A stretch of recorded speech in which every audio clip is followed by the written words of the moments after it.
Eamonn Holmes and Ellie Costello had to cut short a segment on Breakfast with Paul Coit. GB News presenter Eamonn Holmes cut short a discussion on celebrity birthdays with contributor Paul Coit as his producer was in his ear to let him know Shadow Chancellor Mel Stride was on standby. The politician was waiting on location in Westminster to talk to Eamonn and co-host Ellie Costello, forcing them to adapt their segment. As Paul chatted, Eamonn told him, "Right, my friend, we have to go. Our producer is getting very irritated shouting in my ear. Because we've got the Shadow Chancellor of the Exchequer Mel Stride waiting on you to finish." "It's not his birthday though, is it?" quipped Paul as they took a short break before cutting live to Westminster. Eamonn seemed happy to greet the MP, admitting he had laughed at his Peking duck remark in Parliament on Tuesday, January 14th, to Chancellor of the Exchequer Rachel Reeves. "So can I ask, Rachel Reeves, why she chose not to respond herself?" The Chancellor, of course, ducked the difficult questions by jetting off to Beijing. "I believe that in labor circles, they are calling it the Peking duck," he said, referring to her recent trip to China.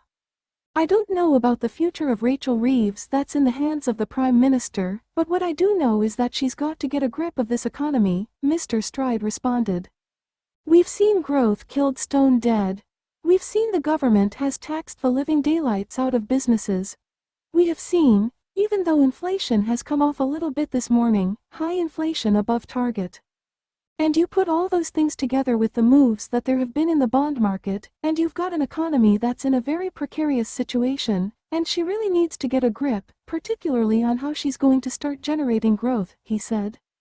Eamonn challenged his rhetoric. "She will say, 'You don't need me to tell you this,' she will say, 'The economy is in that state because of your previous government,'" he said. "That's why it's there, and what your borrowing costs were, and then just look at the situation at the moment. Surely she's not entirely to blame for what's going on, because when you bear in mind what's happening to the global economy as well. I mean, you're being, dare I say it, a bit mean on her, are you not? On the bond markets, you're absolutely right. There's been an increase in bond yields across the country, focused really on the expectations of what might be happening around the U.S. economy and the Trump administration coming in, but we are a distinct outlier, which is much more severe here," Mr. Stride said. "So the spread in bond yields, for example, on 10-year bonds between ourselves and Germany, is the highest that it's been in 30 years. And what that means is that there is something more going on than just all bond yields going up across the country.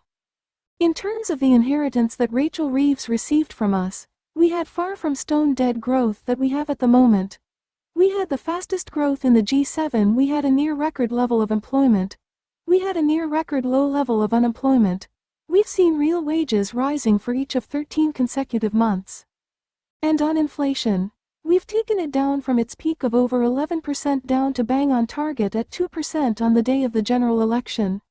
So afraid where we are at the moment is to do with the choices, the wrong choices, that this government has taken," he said.